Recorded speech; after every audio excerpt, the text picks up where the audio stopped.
ಒಳ್ಳೆಯ ತಂದೆಯೇ, ಸರ್ವಶಕ್ತನಾದ ನಮ್ಮ ದೇವರೇ, ಈ ಸುಂದರವಾದಂತಹ ಮಧ್ಯಾಹ್ನದ ವೇಳೆಗಾಗಿ ಸ್ತೋತ್ರ. ಈ ಆರಾಧನೆ ಭಾಗದಲ್ಲಿ ಎಲ್ಲದರಲ್ಲೂ ಕೂಡ ನೀವು ಮಹಿಮೆ ಹೊಂದಿದ್ದೀರಾ ದೇವರೇ. ಸ್ತುತಿಗಳಲ್ಲಿ, ಸ್ತೋತ್ರಗಳಲ್ಲಿ, ಕಾಣಿಕೆಗಳಲ್ಲಿ, ಮಕ್ಕಳು ಬಾಲಕರ ಬಾಯಿಂದ ಹೊರಟಂಥ ವಾಕ್ಯಗಳಲ್ಲಿ ಎಲ್ಲದರಲ್ಲೂ ಕೂಡ ಅಪ್ಪ ನೀವು ಮಹಿಮೆ ಹೊಂದಿದ್ದಕ್ಕಾಗಿ ನಿಮಗೆ ಸ್ತೋತ್ರ. ಈಗ ನೀವು ನಮ್ಮೊಂದಿಗೆ ಮಾತನಾಡುವಂತಹ ಸಮಯ, ನಮ್ಮನ್ನು ಸಂಧಿಸುವಂತಹ ಸಮಯ, ನಿಮ್ಮ ವಾಕ್ಯವನ್ನು ಕಳುಹಿಸುವಂತಹ ಸಮಯ. ದೇವರ ಆತ್ಮನು ಕೃಪೆಯಿಂದ ನಮ್ಮೊಂದಿಗೆ ಮಾತನಾಡಬೇಕೆಂಬುದಾಗಿ ನಾವು ಪ್ರಾರ್ಥಿಸುತ್ತೇವೆ. ಮಹಿಮೆಯುಳ್ಳ ಕರದ ಕೆಳಗೆ ತಗ್ಗಿಸಿಕೊಳ್ಳುತ್ತೇವೆ ನಮ್ಮ ದೇವರಾದ ಯೇಸುವಿನ ನಾಮದಲ್ಲಿ ತಂದೆ. ಹಲ್ಲೆಲೂಯಾ.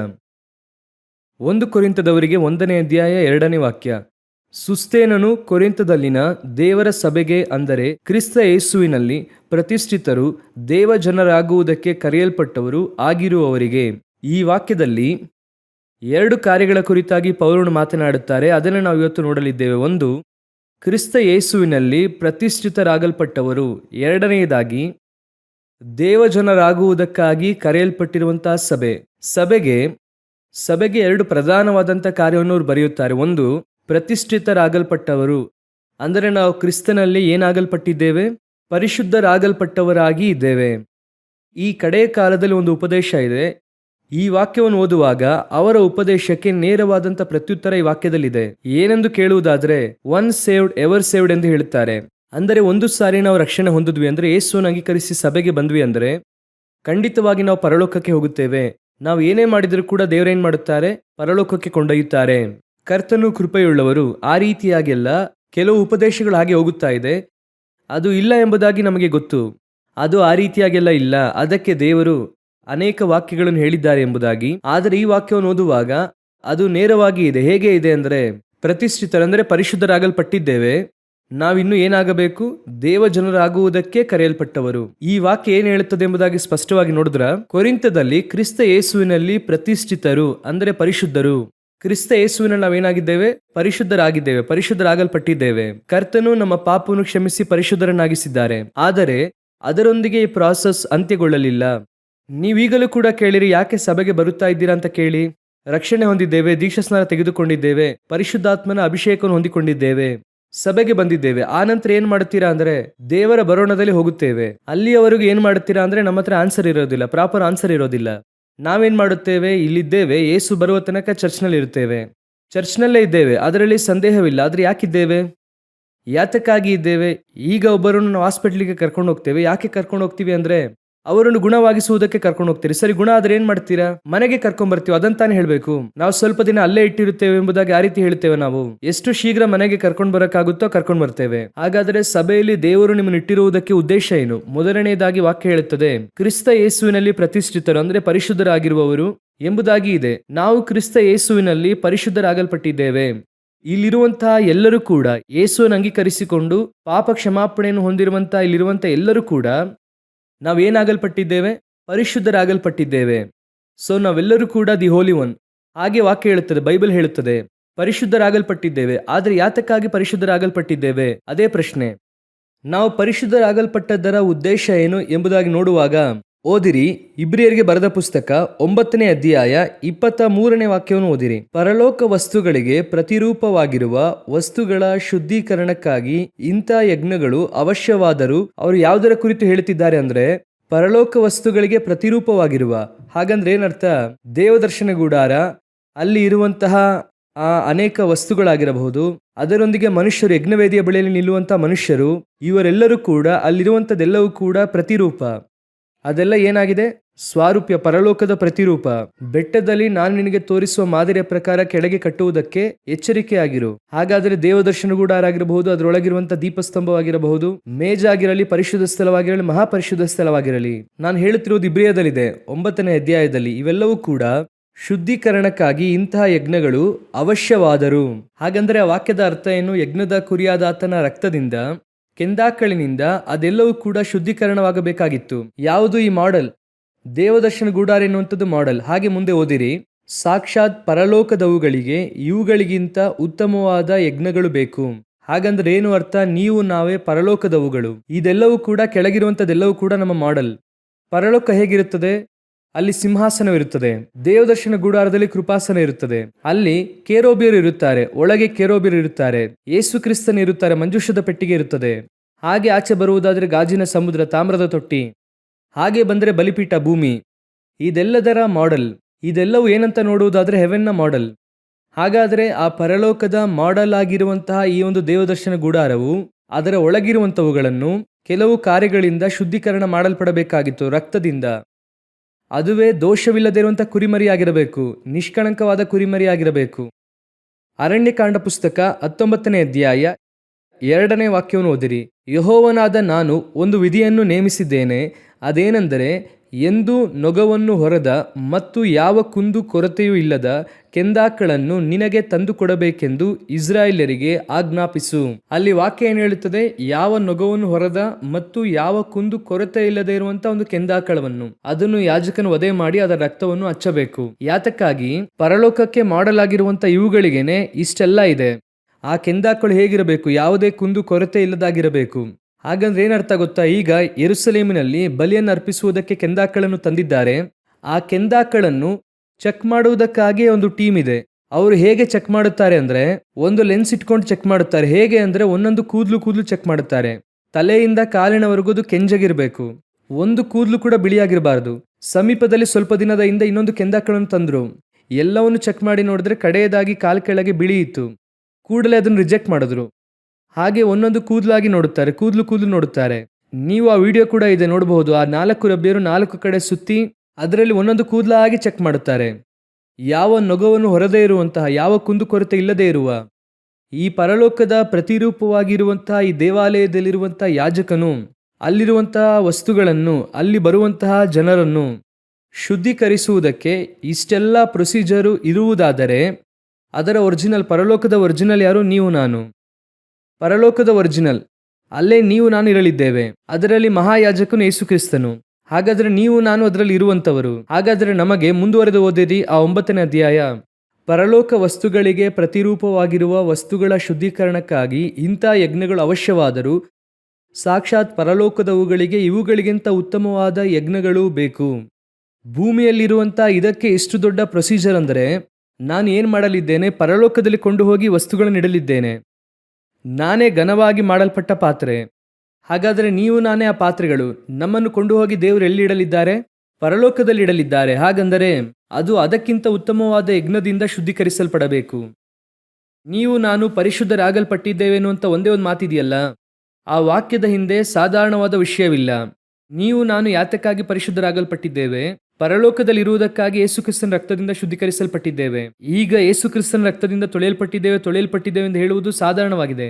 ಬಹಳ ಈಸಿಯಾಗಿ ಹೇಳುತ್ತೇವೆ. ಪಾಪ ಅರಿಕೆ ಮಾಡಿ ಯೇಸುವಿನ ರಕ್ತದಿಂದ ತೊಳೆಯಲ್ಪಟ್ಟಿದ್ದೇವೆ, ದೇವರು ನನ್ನ ಪಾಪವನ್ನು ಕ್ಷಮಿಸಿದ್ದಾರೆ, ಸತ್ಯ, ಅದರಲ್ಲಿ ಸಂದೇಹ ಇಲ್ಲ. ಆದರೆ ಯಾತಕ್ಕಾಗಿ?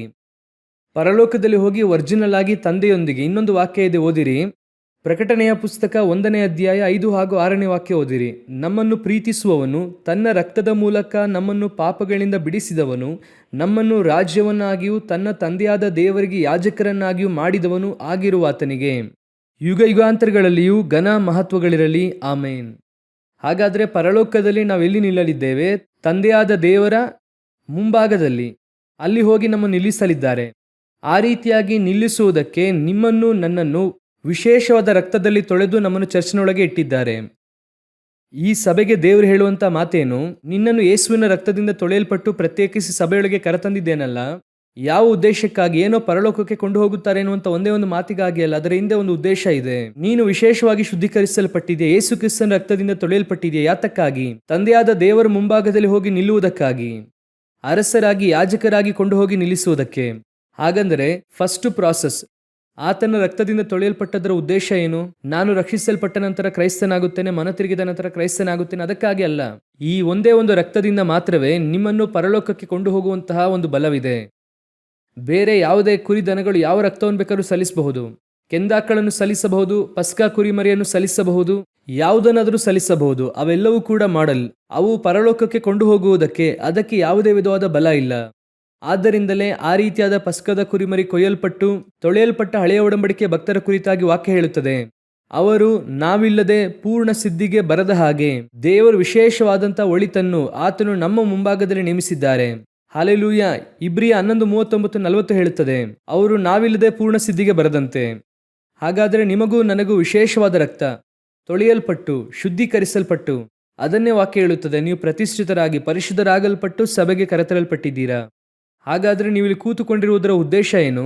ಮೊದಲ ಪ್ರಾಸೆಸ್ ಏನು? ಆತನ ರಕ್ತದಿಂದ ತೊಳೆಯಲ್ಪಟ್ಟಿದ್ದೇವೆ. ರಕ್ತದಿಂದ ತೊಳೆಯಲ್ಪಟ್ಟಿದ್ದೇವೆ ಅಂದ್ರೆ ರಕ್ತ ನಮ್ಮ ಮೇಲೆ ಪ್ರೋಕ್ಷಿಸಲ್ಪಟ್ಟಿದ್ಯಾ? ದೇವರು ನಿಮ್ಮ ರಕ್ತದಿಂದ ಮುಳುಗಿಸಿದ್ದಾರಾ? ಇಲ್ಲ.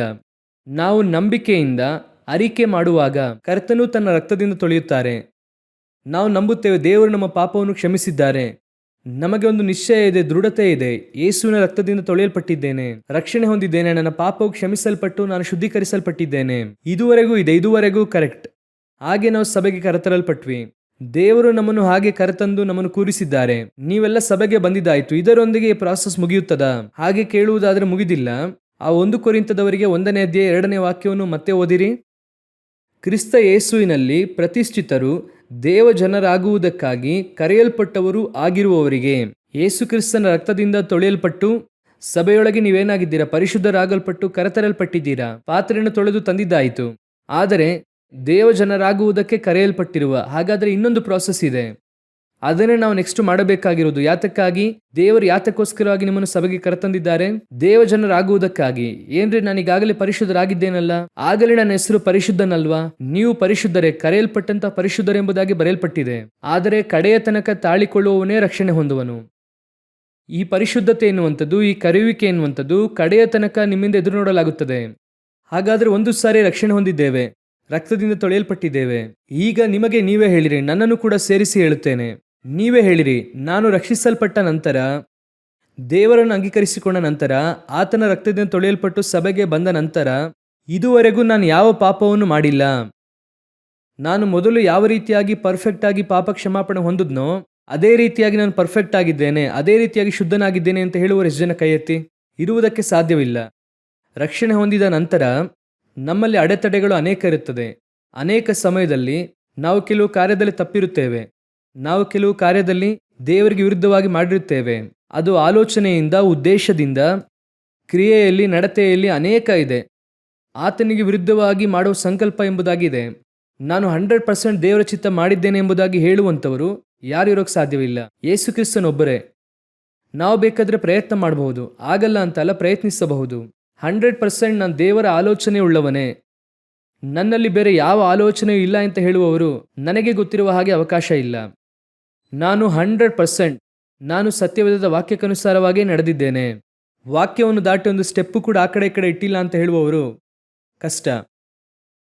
ಅದನ್ನೇ ಯೋಹಾನನು ತನ್ನ ಪುಸ್ತಕದಲ್ಲಿ ಹೇಳುತ್ತಾನೆ. ನಮ್ಮಲ್ಲಿ ಪಾಪವಿಲ್ಲ ಎಂದು ಹೇಳುವುದಾದರೆ ಅದನ್ನೇ ಪೌಲನು ಕೂಡ ಹೇಳುತ್ತಾರೆ. ಅನೇಕರು ಹೇಳುತ್ತಾರೆ, ನೀವು ಯಾಕ್ರಿ ಪಾಪಿ ಅಂತ ಹೇಳ್ತಿದ್ದೀರಾ? ಏನೋ ಒಂದು ನಿಶ್ಚಯವಾಗಿ ಹೇಳಿ ನೋಡೋಣ. ನಾನು ಯೇಸುವನ್ನು ಅಂಗೀಕರಿಸಿದಂಥ ಆ ಸೆಕೆಂಡ್ನಿಂದ ಈ ಸೆಕೆಂಡ್ವರೆಗೂ I am the perfect one. ಪೌಲನೇ ತಡವರಿಸುತ್ತೇನೆ ಅನ್ನುತ್ತಾರೆ. ಪೌಲನು ಹೇಳುತ್ತಾರೆ, ನಮಗೆ ಗೊತ್ತಿರುವ ಹಾಗೆ ಅವರು ಪರಿಶುದ್ಧ ಪೌಲನು. ನಾವು ಸಭೆಗೆ ಹೋಗುತ್ತಿದ್ದಂಥ ಕಾಲದಲ್ಲೆಲ್ಲ ಅವರಿಗೆ ಸೈಂಟ್ ಪೌಲ್ ಅಂದರೆ ಪರಿಶುದ್ಧ ಪೌಲ್ ಅನ್ನುತ್ತಾರೆ. ಆ ಪೌಲನೇ ಹೇಳುತ್ತಾನೆ, ದುರಾವಸ್ಥೆಯಲ್ಲಿ ಬಿದ್ದಂಥ ಮನುಷ್ಯನು, ನನ್ನೊಳಗೆ ಒಂದು ಹೋರಾಟ ಇದೆ, ಬಯಸದೇ ಇರುವಂಥದ್ದನ್ನೇ ಮಾಡುತ್ತಿದ್ದೇನೆ. ಅವರೇ ಹೇಳುತ್ತಾರೆ, ಹಾಗಾದರೆ ಈ ರೀತಿಯಾದಂಥ ಬಲಹೀನತೆಯಲ್ಲಿ ಇನ್ನೂ ಕೂಡ ನಾವು ನಮ್ಮೊಳಗೆ ಹೋರಾಡುತ್ತಿದ್ದೇವೆ. ಇದನ್ನೇ ಪರಿಶುದ್ಧರಾಗುವುದಕ್ಕೋಸ್ಕರವಾಗಿ ಕರೆಯಲ್ಪಟ್ಟ. ನಾನು ಪರಿಶುದ್ಧನಾಗಲ್ಪಟ್ಟು ಚರ್ಚ್ನೊಳಗೆ ಬಂದೆ, ಆದರೆ ದೇವಜನರಾಗುವುದಕ್ಕಾಗಿ ಕರೆಯಲ್ಪಟ್ಟಿದ್ದೇನೆ. ಇಂಗ್ಲಿಷಲ್ಲಿ ಸುಂದರವಾಗಿ ಇದೆ, ಟು ಬಿ ಎ ಸೈಂಟ್, ಸಂತರಾಗುವುದಕ್ಕೆ. ಸೈಂಟ್ ಅಂದರೆ ಸಂತ ಎಂಬುದಾಗಿ ಹೇಳುತ್ತಾರೆ, ಅಂದರೆ ಶುದ್ಧರಾಗುವುದಕ್ಕೆ. ನಾವು ಹೇಳುತ್ತೇವಲ್ವ ಸಂತ ಯೋಹಾನ್, ಅದಕ್ಕೆ ಇಂಗ್ಲಿಷ್ನಲ್ಲಿ ನೋಡುವುದಾದರೆ ಸೈಂಟ್. ಆ ವಾಕ್ಯಕ್ಕೆ ಇಂಗ್ಲಿಷ್ನಲ್ಲಿ ಸೈಂಟ್ ಎಂಬುದಾಗಿ ಇದೆ. ನಿಮ್ಮನ್ನು ನನ್ನನ್ನು ದೇವರು ಯಾತಕ್ಕಾಗಿ ಕರೆದಿದ್ದಾರೆಂದರೆ ಆ ಸೈಂಟ್ ಆಗುವುದಕ್ಕೆ, ಪರಿಶುದ್ಧರಾಗಲ್ಪಟ್ಟು ದೇವಜನರಾಗುವುದಕ್ಕಾಗಿ. ಹಾಗಾದರೆ ನಾನು ಒಳಗೆ ಬಂದೆ. ಒಳಗೆ ಬರುವುದಕ್ಕೆ ರಕ್ತ ಅವಶ್ಯವಾಗಿತ್ತು. ರಕ್ತವೇ ನನ್ನನ್ನು ತೊಳೆಯಿತು. ರಕ್ತವೇ ನನ್ನನ್ನು ತೊಳೆದು ಒಳಗೆ ಕೂತುಕೊಳ್ಳುವಂತೆ ಮಾಡಿತು. ಸಂದೇಹವೇ ಇಲ್ಲ. ಈಗ ಇಲ್ಲಿಂದ ಮುಂದುವರೆದು, ಇಲ್ಲಿಂದ ಯೇಸು ಬರುವ ತನಕ ಅಥವಾ ಮರಣ ಸಮೀಪಿಸುವ ತನಕ ನಾನು ಹೇಗೆ ದೇವಜನವಾಗಬೇಕು, ಪರಿಶುದ್ಧರಾಗುವುದಕ್ಕೆ ನಾನು ಏನು ಮಾಡಬೇಕು? ಅದೇ ತಾನೇ ನಮ್ಮೊಳಗೆ ಇರುವಂಥ ದೊಡ್ಡ ಹೋರಾಟ. ಹಾಗಾದರೆ ಪರಿಶುದ್ಧರಾಗುವುದಕ್ಕಾಗಿ ನಾವು ಏನು ಮಾಡಬೇಕಂದ್ರೆ ಮುಂದಿನ ಒಂದು ಕಾರ್ಯವನ್ನು ಯೇಸು ಹೇಳುತ್ತಾರೆ. ಆ ವಾಕ್ಯ ಓದಿರಿ. ಯೋಹಾನನ ಬರೆದ ಸುವಾರ್ತೆ 15ನೇ ಅಧ್ಯಾಯ 3ನೇ ವಾಕ್ಯವನ್ನು ಓದಿರಿ. ನಾನು ನಿಮಗೆ ಹೇಳಿದ ವಾಕ್ಯದ ದೆಸೆಯಿಂದ ಈಗ ಶುದ್ಧರಾಗಿದ್ದೀರಿ. ನೀವು ರಕ್ತದಿಂದ ತೊಳೆಯಲ್ಪಟ್ಟು ಸಭೆಗೆ ಬಂದಿದ್ದಾಯಿತು. ಸಭೆಗೆ ಇರುವಂಥ ನಿಮ್ಮನ್ನು ಮತ್ತೆ ಶುದ್ಧೀಕರಿಸುವುದಕ್ಕೆ ದೇವರು ಯೂಸ್ ಮಾಡುವಂಥ ಮೆಥಡ್ ಏನು? ನಾನು ನಿಮಗೆ ಹೇಳಿದ ಈ ವಾಕ್ಯದಿಂದ ಈಗಲೇ ನೀವು ಶುದ್ಧರಾಗಿದ್ದೀರಿ. ನೀವು ಈಗಲೇ ಶುದ್ಧರಾಗಿದ್ದೀರಿ. ಹಾಗಂದ್ರೆ ಏನರ್ಥ? ಇವರೆಲ್ಲ ಯಾರು? ಈ 12 ಜನರು ಯಾರು? ಯೇಸುವಿಗೋಸ್ಕರ ಎಲ್ಲವನ್ನು ಬಿಟ್ಟು ಆತನನ್ನು ಹಿಂಬಾಲಿಸಿದವರು. ಯೇಸು ಕ್ರಿಸ್ತನೊಂದಿಗೆ 3.5 ವರ್ಷ ಟ್ರಾವೆಲ್ ಮಾಡಿದವರು. ಯೇಸು ಕ್ರಿಸ್ತನೀಗ ಮರಣಕ್ಕೆ ನೇರವಾಗಿ ಹೋಗುವಂಥ ಸ್ಥಳಕ್ಕೆ ಬಂದಿದ್ದಾರೆ. ಅವರು ಶಿಲುಬೆಗೆ ಹೋಗುವುದಕ್ಕಿಂತ ಮುಂಚೆ ಈ ಒಂದು ಸಂಭಾಷಣೆ ನಡೆಯುತ್ತದೆ. ಆ ಸ್ಥಳದಲ್ಲಿ ಬರುವಾಗ ಯೇಸು ಹೇಳುತ್ತಾರೆ, ಅವನು ಈಗಾಗಲೇ ಮೀನನ್ನು ಬಿಟ್ಟು ಬಂದವನು, ಈಗಾಗಲೇ ಎಲ್ಲವನ್ನು ಕೂಡ ಬಿಟ್ಟು ಹಿಂಬಾಲಿಸಿದವನು, ಅವರೊಂದಿಗೆ ಸಾಯುವುದಕ್ಕೆ ಹೋಗೋಣ ಬಾ ಅಂತ ತೋಮ ಹೇಳುತ್ತಾರೆ. ಆ ರೀತಿಯಾದಂತಹ ಆ ಶಿಷ್ಯರನ್ನು ನೋಡಿ ದೇವರು ಹೇಳುತ್ತಾರೆ, ಈಗ ನಾನು ಹೇಳುವಂತಹ ವಾಕ್ಯದ ದೆಸೆಯಿಂದ ನೀವೇನಾಗಿದ್ದೀರಾ? ಶುದ್ಧರಾಗಿದ್ದೀರಾ. ಇದೇ ಬಹಳ ಮುಖ್ಯ. ಸಭೆಯೊಳಗೆ ಬಂದಿದ್ದಾಯಿತು, ತೊಳೆಯಲ್ಪಟ್ಟಿದ್ದಾಯಿತು, ನಾನು ರಕ್ತದಿಂದ ತೊಳೆಯಲ್ಪಟ್ಟಿದ್ದೇನು ಅಂತ ನಿಶ್ಚಯ ಇದೆ. ಆದರೆ ಮುಂದುವರೆದು ನನ್ನ ರಕ್ಷಣೆಯು ಪೂರ್ಣವಾಗುವಂತೆ ಕಡೆಯ ತನಕ ತಾಳಿಕೊಳ್ಳುವವನೇ. ಹಾಗಾದರೆ ಆ ರಕ್ಷಣೆ ಪೂರ್ಣಗೊಳ್ಳುವುದಕ್ಕೆ ಮುಂದಿನ ಪ್ರಾಸೆಸ್, ಮುಂದೆ ಮಾಡಬೇಕಾಗಿರುವಂಥದ್ದು ಏನು ಗೊತ್ತಾ? ನಿಮಗೆ ಕೊಡಲ್ಪಡುವಂಥ ಉಪದೇಶದಿಂದ ನೀವು ಶುದ್ಧರಾಗುತ್ತಲೇ ಇರಬೇಕು. ಅದಕ್ಕಾಗಿಯೇ ವಾರ ವಾರ ದೇವರು ನಿಮಗೇನು ಮಾಡ್ತಾರೆ? ನಿಮಗೆ ವಾಕ್ಯವನ್ನು ಕೊಡುತ್ತಲೇ ಇದ್ದಾರೆ. ದೇವರಾತ್ಮನು ನಿಮಗೆ ವಾಕ್ಯವನ್ನು ಕೊಟ್ಟು ಕೊಟ್ಟು ಕೊಟ್ಟು ಆ ವಾಕ್ಯ ನಿಮ್ಮನ್ನು ಏನು ಮಾಡುತ್ತದೆ? ಶುದ್ಧ ಮಾಡುತ್ತದೆ ಅಂತ ವಾಕ್ಯ ಹೇಳುತ್ತದೆ. ಶುದ್ಧ ಮಾಡಿದ್ಯಾ? ಹಾಗಾದರೆ ಶುದ್ಧವಾಗಬೇಕಂದ್ರೆ ಏನು ಮಾಡಬೇಕು? ಆ ವಾಕ್ಯವು ನಿಮ್ಮನ್ನು ಶುದ್ಧವಾಗಿಸುವುದಕ್ಕೆ ನೀವು ಬಿಟ್ಟುಕೊಡಬೇಕು. ಕೂತುಕೊಂಡು ದೇವರಾತ್ಮನು ಸಭೆಗೆ ಹೇಳುವುದನ್ನು ಕಿವಿಯುಳ್ಳವನು ಕೇಳಲಿ. ಹಾಗಾದರೆ ಸಭೆಗೆ ಹೇಳುವಂಥದ್ದನ್ನು ಸಭೆ ಕೂತುಕೊಂಡು ಕೇಳಬೇಕಲ್ವ? ಯಾಕಂದರೆ ಪರಿಶುದ್ಧರಾಗುವುದಕ್ಕಾಗಿ ಸಭೆಗೆ ಹೇಳುತ್ತಾರೆ. ಕೊರಿಂಥದವರಿಗೆ ಬರೆಯುವಾಗ ಹೇಳುತ್ತಾರೆ, ದೇವಜನರಾಗುವುದಕ್ಕಾಗಿ ಕರೆಯಲ್ಪಟ್ಟವರು ಆಗಿರುವ ದೇವರ ಸಭೆ. ಹಾಗಾದರೆ ಸಭೆ ಎರಡನೆಯದಾಗಿ ಶುದ್ಧೀಕರಿಸಲ್ಪಡುವಂಥ ಪ್ರಾಸೆಸ್. ಮೊದಲ ಪ್ರಾಸೆಸ್ ಯೇಸುವಿನ ರಕ್ತದಿಂದ ತೊಳೆಯಲ್ಪಟ್ಟು ಹೊರಗಿರುವಂಥವರನ್ನು ಒಳಗೆ ಕರ್ಕೊಂಡು ಬಂದರು. ಹಾಗಾದರೆ ಒಳಗೆ ಕರೆತಂದಂಥ ನಿಮ್ಮನ್ನು ನೆಕ್ಸ್ಟ್ ಇನ್ನೊಂದು ಪ್ರಾಸೆಸ್ ಇದೆ, ಶುದ್ಧೀಕರಿಸುವಂತಹ ಪ್ರಾಸೆಸ್. ಅದು ಯಾವುದು? ಆತನ ವಾಕ್ಯದ ದೆಸೆಯಿಂದ ನೀವು ಶುದ್ಧರಾಗಿದ್ದೀರಾ. ಹಾಗಾದರೆ ಸಭೆ ಬೇರೆ ಯಾವುದರಿಂದಲೂ ಶುದ್ಧರಾಗಲ್ಪಡುವುದಿಲ್ಲ, ಕ್ರಿಯೆಯಿಂದ ಅಲ್ಲ. ಸಭೆಯು ವಾಕ್ಯದ ದೆಸೆಯಿಂದ ಮಾತ್ರವೇ ಶುದ್ಧರಾಗುವುದಕ್ಕೆ ಸಾಧ್ಯ. ಹಾಗಾದರೆ ಸಭೆ ಎಷ್ಟರ ಮಟ್ಟಿಗೆ ವಾಕ್ಯದ ದೆಸೆಯಿಂದ ಶುದ್ಧರಾಗುವುದಕ್ಕೆ ಬಿಟ್ಟು ಕೊಡುತ್ತದೋ? ನಾವು ಸಮೀಪದಲ್ಲಿ ಈ ಕನ್ನಡಿ ಮಾಡಿಸುವುದಕ್ಕಾಗಿ ಪ್ಯಾರಿಸಲ್ಲಿ ಒಂದು ಕಡೆಗೆ ಹೋಗಿದ್ವಿ. ಅಲ್ಲಿ ಆ ಕನ್ನಡಕ ಮಾಡುವಂಥವ್ರು ಯಾರಂದರೆ ಒಬ್ಬ ಬಿಲಿವರು. ಅವರು ಬಂದು ಹೇಳಿದ್ರು, ಪಾಸ್ಟರ್ ಬನ್ನಿ ಒಳಗೆ ಪ್ರಾಸೆಸ್ ಹೇಗೆ ಎಂಬುದಾಗಿ ನೋಡ್ರಿ. ಸಾಮಾನ್ಯವಾಗಿ ಬೇರೆಯವರಿಗೆ ಅಲೋ ಮಾಡೋದಿಲ್ಲ. ನಾವು ಬಂದ ತಕ್ಷಣ ಅವ್ರು ಹೇಳಿದ್ರು, ಬನ್ನಿ ಪಾಸ್ಟರ್ ನೋಡೋಣ, ಈ ಪ್ರಾಸೆಸ್ ನೋಡಿ ಹೇಗೆ ಮಾಡುತ್ತಾರೆ ಎಂಬುದಾಗಿ. ನಾವೀಗ ಈ ಕನ್ನಡಕವನ್ನು ರೌಂಡ್ ಆಗಿ ನೋಡುತ್ತೇವೆ, ರೆಕ್ಟ್ಯಾಂಗಲ್ ಆಗಿ ನೋಡುತ್ತೇವೆ ಅಲ್ವಾ ಎಲ್ಲರೂ. ಆದರೆ ಈ ಕನ್ನಡಕ ಹಾಗಿರೋದಿಲ್ಲ. ಈ ಕನ್ನಡಿ ಮೊದಲಿರುವಾಗ ಆ ರೀತಿಯಾಗಿ ಇರೋದಿಲ್ಲ. ಆ ಕನ್ನಡಿ ಬಹಳ ದಪ್ಪವಾಗಿರುತ್ತೆ. ಬಹಳ ದಪ್ಪಗಿರುವಂಥ ಕನ್ನಡಿ ಇರುತ್ತದೆ. ಅದನ್ನು ಏನು ಮಾಡುತ್ತಾರೆ ಅಂದರೆ ಅದಕ್ಕೆ ಒಂದೊಂದೇ ಪ್ರಾಸೆಸ್ ಇದೆ. ನಮ್ಮ ಹತ್ರ ಬಂದು ಪವರ್ ಕರೆಕ್ಟ್ ಆಗಿದ್ದು ಕಣ್ಣಿಗೆ ಹಾಕಿ ಚೆಕ್ ಮಾಡಿ ಕರೆಕ್ಟ್ ಆಗಿದೆ ಎಂಬುದಾಗಿ ನಾವು ಹೇಳುತ್ತೇವಲ್ವಾ. ಈ ಫ್ರೇಮ್ ಏನೂ ಇಲ್ಲ ಗೊತ್ತಾ ನಿಮಗೆ? ಒಳಗಿರುವಂಥ ಕನ್ನಡಿನೇ ವಿಷಯ. ನಮಗೆ ಕನ್ನಡಿಯ ಕುರಿತು ಏನು ಗೊತ್ತಿರೋದಿಲ್ಲ, ಫ್ರೇಮ್ ಮಾತ್ರ ಗೊತ್ತು. ನಾವು ಹೋಗಿ ನೋಡೋದೆ ಫ್ರೇಮ್ ಚೆನ್ನಾಗಿದೆಯಾ, ಸಣ್ಣಗಿದೆಯಾ, ಕಪ್ಪಗಿದೆಯಾ, ಬ್ರೌನ್ ಆಗಿದೆಯಾ, ರೆಕ್ಟ್ಯಾಂಗಲ್ ಆಗಿದೆಯಾ, ಈ ಫ್ರೇಮು ಮುಖಕ್ಕೆ ಚೆನ್ನಾಗಿದೆಯಾ. ನೀನೇನೇ ಚೆನ್ನಾಗಿ ಹಾಕ್ಕೊಂಡು ಒಳಗೆ ಪವರ್ ಹೋಯಿತು ಅಂದರೆ ಕತೆ ಮುಗಿಯಿತು. ಕೆಲವರಿಗೆ ಕನ್ನಡಕ ಹಾಕೊಂಡು ಕೂಡಲೇ ಕೆಳಗೆ ದಿಬ್ಬದ ಹಾಗೆ ಕಾಣುತ್ತೆ. ಫಸ್ಟು ಕನ್ನಡಕ ಹಾಕದ ಕೂಡಲೇ ನಮಗೇನು ಕಾಣುತ್ತೆ? ಮುಂದೆ ದಿಬ್ಬವಾಗಿ ಕಾಣುತ್ತೆ. ಕೆಲವರಿಗೆ ತಲೆ ಸುತ್ತುತ್ತೆ. We are only concentrating on frames. ಆದರೆ ಕನ್ನಡಿನೇ ಇಂಪಾರ್ಟೆಂಟ್. ಹಾಗಾದರೆ ಅಲ್ಲಿ ಹೋದರೆ ಈ ಕನ್ನಡಿ ಮಾಡುವುದಕ್ಕೆ ಒಂದು ಪ್ರಾಸೆಸ್ ಇದೆ. ಅದು ಆರಂಭದಲ್ಲಿ ಈ ಶೇಪ್ ಆಗಿ ಇಲ್ಲ, ಅದು ಆರಂಭದಲ್ಲಿ ದಪ್ಪಗಿದೆ. ಅದನ್ನು ಹಾಕಿಕೊಂಡು ಉಜ್ಜುತ್ತಾರೆ, ಅದರ ರೂಪ ಬದಲಾಯಿಸ್ತಾರೆ. ಆನಂತರ ಒಂದು ಲೋಷನ್ ಇದೆ, ಅದನ್ನು ಒಳಗೆ ಹಾಕಿ ತೆಗೆಯುತ್ತಾರೆ, ಅದನ್ನು ಹಾಗೆ ಬಿಸಿ ಮಾಡುತ್ತಾರೆ. ಆಮೇಲೆ ಏನೇನೋ ಹೇಳಿದ್ರು, ಆ ಟೆಕ್ನಿಕಲ್ ಎಲ್ಲ ನನಗೆ ಅದರ ಕುರಿತು ಗೊತ್ತಿಲ್ಲ. ಎಲ್ಲ ಪ್ರಕ್ರಿಯೆಯನ್ನು ಮಾಡಿ ಕೆಳಗೆ ಹಾಕಿ ಮೇಲೆ ತಗೊಂಡು ಬಂದರೆ ಅದೇ ಪ್ರಾಸೆಸ್. ಅದನ್ನು ನೋಡುವಾಗ ನಾನು ಕಂಡುಹಿಡಿದಿದ್ದೊಂದು ಏನಂದರೆ, ಅದೇ ಪ್ರಾಸೆಸ್ ಸ್ಪಿರಿಚುವಾಲಿಟಿಯಲ್ಲೂ ಇದೆ. ಆ ಕನ್ನಡಿಯನ್ನು ಮೊದಲನೇದಾಗಿ ಏನು ಮಾಡುತ್ತಾರೆ ಅಂದರೆ ಒಂದು ಸೊಲ್ಯೂಷನ್ ಒಳಗೆ ಹಾಕುತ್ತಾರೆ. ಅದೇ ರೀತಿಯಾಗಿ ಮೊದಲು ನಿಮ್ಮನ್ನು ನನ್ನನ್ನು ಒಂದು ನೀರಿನೊಳಗೆ ಮುಳುಗಿಸುತ್ತಾರೆ. ಆ ಒಂದು ಸೊಲ್ಯೂಷನ್ನೇ ದೀಕ್ಷಾ ಸ್ನಾನ. ತೆಗೆದು ಎತ್ತಿದ ನಂತರ ಒಂದು ಬಿಸಿಯಾಗಿರುವಂಥದ್ರೊಳಗೆ ಹಾಕುತ್ತಾರೆ. ಅದರೊಳಗೆ ಹಾಕಿ ಪ್ರೆಷರ್ ಕೊಟ್ಟು ಎಲ್ಲ ಮಾಡುತ್ತಾರೆ. ಅದುವೇ ಪರಿಶುದ್ಧಾತ್ಮನ ಅಭಿಷೇಕ. ಒಳಗೆ ಬಂದು ದೇವರಾತ್ಮ ನಮ್ಮನ್ನು ತಿದ್ದುವಂಥದ್ದು. ಇದು ಎರಡನೆಯ ಪ್ರಾಸೆಸ್. ಹಾಗಾದರೆ ಚರ್ಚ್ನೊಳಗೆ ಬಂದ ನಂತರ ನಿಮ್ಮನ್ನು ರಕ್ತದಿಂದ ಶುದ್ಧೀಕರಿಸಿ ಒಳಗೆ ತಂದ ನಂತರ ನಿಮಗೆ ಒಂದು ಪ್ರಾಸೆಸ್ ಇದೆ. ಏನು ಪ್ರಾಸೆಸ್? ಆತನ ವಾಕ್ಯದಿಂದ ಶುದ್ಧೀಕರಿಸುವಂಥದ್ದು. ಆ ವಾಕ್ಯವನ್ನು ನೀವು ಕೇಳುತ್ತಾ ಕೇಳುತ್ತಾ ಕೇಳುತ್ತಾ ಈಗ ನೀವು ನನ್ನ ವಾಕ್ಯದ ದೆಸೆಯಿಂದ ಶುದ್ಧರಾಗಿದ್ದೀರಿ. ಆದರೆ ಇಲ್ಲಿ ಬಂದು ಏನು ಸಮಸ್ಯೆ? ನೀವು ಬಂದು ವಾಕ್ಯವನ್ನು ಕೇಳಿದ್ದೀರಾ ಎನ್ನುವಂಥದ್ದೇ ಸಮಸ್ಯೆ. ನಿಮ್ಮನ್ನು ದೇವರು ಯಾಕೆ ಒಳಗೆ ಕರೆತಂದ್ರು ಅಂದರೆ ಆ ಉಪದೇಶದಿಂದ ಶುದ್ಧೀಕರಿಸುವುದಕ್ಕೆ. ಒಂದು ವಾರ ಪೂರ್ತಿಯಾಗಿ ಲೋಕದಲ್ಲಿದ್ದೀರಾ. ನೀವು ನಾರ್ಮಲ್ ಆಗಿ ಹೋಗಿ ನೋಡಿ, ಸುಮ್ಮನೆ ನಮ್ಮ ಊರ ಕಡೆಗೆ ರೋಡ್ ಕಡೆ ಎಲ್ಲ ಹೋಗಿ ನೋಡಿ, ಆಟೋಮೆಟಿಕ್ ಆಗಿ ಹೊರಗಿನಿಂದ ಮನೆಗೆ ಬರುವಷ್ಟರಲ್ಲಿ ಶರ್ಟ್ ಕೊಳೆ ಆಗುತ್ತೆ. ಬಹುತೇಕ ನಾವು ಬಿಳಿ ಶರ್ಟ್ ಹಾಕೋದಿಲ್ಲ, ಭಾನುವಾರ ಮಾತ್ರ ಬಿಳಿ ಶರ್ಟ್ ಹಾಕ್ಕೊಳ್ತೇವೆ. ಯಾಕಂದರೆ ನೀವು ಯಾವುದೇ ಶರ್ಟ್ ಹಾಕ್ಕೊಂಡ್ರು ನಮ್ಮ ಊರಿನ ಲೆಕ್ಕಾಚಾರಕ್ಕೆ ಅದು ಕೊಳೆ ಆಗುತ್ತೆ, ಡಸ್ಟ್ ಆಗಿ ಮಾರ್ಪಡುತ್ತದೆ. ಹಾಗೆ ತಾನೆ. ಹಾಗಾದರೆ ಆ ಲೋಕದೊಳಗೆ ಹೋಗಿ ಬರುವಾಗ ಒಂದು ಶರ್ಟ್ ಕೊಳೆ ಆಗುವ ಹಾಗೆ ನಮ್ಮ ಆತ್ಮವು ಕೂಡ ಏನಾಗುತ್ತದೆ. ಅನೇಕ ಮನುಷ್ಯರೊಂದಿಗೆ ಬೆರೆಯುವಾಗ, ಆಫೀಸ್ನಲ್ಲಿ ಕೂರುವಾಗ ಕೆಲವರೆಲ್ಲ ನೋಡುವುದಾದ್ರೆ ಇಲ್ಲಿ ಕೂತ್ಕೊಂಡು ಸ್ತೋತ್ರ, ಪ್ರೈಸ್ ಲಾರ್ಡ್, ಹಾಲೆಲೂಯ. ಆದರೆ ಕೆಲಸದ ಸ್ಥಳಗಳಿಗೆ ಹೋದರೆ ಅವ್ರ ಹತ್ರ ಪ್ರೈಸ್ ಲಾರ್ಡೇ ಮಾತಾಡಕ್ಕಾಗಲ್ಲ. ಒಳ್ಳೆಯ ಬ್ರದರೇ ಅವರು ಒಳ್ಳೆಯ ಬ್ರದರ್, ಸಂದೇಹ ಇಲ್ಲ. ಆದರೆ ಬರುವವರು ಅವ್ರು ಮಾತಾಡುವಂತೆ ಮಾಡುತ್ತಾನೆ. ಹಾಗೆ ಒಂದು ಕೋಪ ಅವರಲ್ಲಿ ಬರುತ್ತದೆ ನೋಡಿ. ಹಳೆಯ ಮನುಷ್ಯನ ಹಾಗೆ ದಿಟ್ಟಿಸಿ ನೋಡುತ್ತಾನೆ. ಆಮೇಲೆ ಅದಕ್ಕೆ ಒಂದು ಕಾರಣ ಹೇಳುತ್ತಾರೆ. ಇವ್ರ ಹತ್ರ ಎಲ್ಲ ಈ ರೀತಿಯಾಗಿದ್ದರೆ ಮಾತ್ರವೇ ಕೆಲಸ ಮಾಡಿಸೋಕೆ ಸಾಧ್ಯ, ಇಲ್ಲ ಅಂದರೆ ಕೆಲಸ ನಡೆಯೋದಿಲ್ಲ. ಆ ರೀತಿ ನಾವು ಒಂದು ಹೇಳುತ್ತೇವೆ ಅಲ್ವಾ. ಆಕ್ಚುಲ್ ಆಗಿ ದೇವರು ಅದಕ್ಕಾಗಿ ಕರೆಯಲಿಲ್ಲ, ನಮ್ಮನ್ನು ಪರಿಶುದ್ಧರಾಗಿಸುವುದಕ್ಕಾಗಿ ಕರೆದರು. ಆದರೆ ಲೋಕ ಏನು ಮಾಡುತ್ತದೆ, ನಿಮ್ಮನ್ನು ಪಾಪಿಯನ್ನಾಗಿ ಮಾರ್ಪಡಿಸುತ್ತದೆ. ಹಾಗಾದರೆ ನೀವು ಹೋಗಿ ಬರುವಾಗ ಈ ಸ್ಥಳ ಯಾವ ಸ್ಥಳ? ಉಪದೇಶದಿಂದ ನಿಮ್ಮನ್ನು ಶುದ್ಧೀಕರಿಸುವಂತಹ ಸ್ಥಳ, ನಿಮ್ಮನ್ನು ಶುದ್ಧೀಕರಿಸಿ ಹೊರಗೆ ಕಳಿಸುವಂಥ ಸ್ಥಳ. ಆ ಒಂದು ವಾರ ನೀವು ಆಚೆಯಿಂದ ತಂದದ್ದನ್ನು, ಇಲ್ಲಿರುವಂಥ ಆರಾಧನೆ, ಇಲ್ಲಿರುವಂಥ ಸಂದೇಶ, ಇಲ್ಲಿ ಕೊಡುವಂಥ ವಾಕ್ಯಗಳು, ಅದು ನಿಮ್ಮನ್ನು ಶುದ್ಧೀಕರಿಸುತ್ತದೆ. ಮತ್ತೆ ಮುಂದೆ ಇನ್ನೊಂದು ವಾರ ನಿಮ್ಮನ್ನು ಸ್ಟ್ರಾಂಗ್ ಆಗಿ ನಡೆಸುವುದಕ್ಕೆ ಈ ಉಪದೇಶವು ಸಾಕಾದಂಥದ್ದಾಗಿದೆ. ಅದಕ್ಕಾಗಿ ದೇವರು ಚರ್ಚಿಟ್ಟಿದ್ದಾರೆ. ಇವತ್ತು ಸೈತಾನನು ಮಾಡಿದಂಥ ಅನೇಕ ಕೆಲಸಗಳಲ್ಲಿ ಒಂದು ಏನೆಂದರೆ ಇದೇ ಪ್ರಾಸೆಸ್. ಯಾವುದು ಪ್ರಾಸೆಸ್ಸು?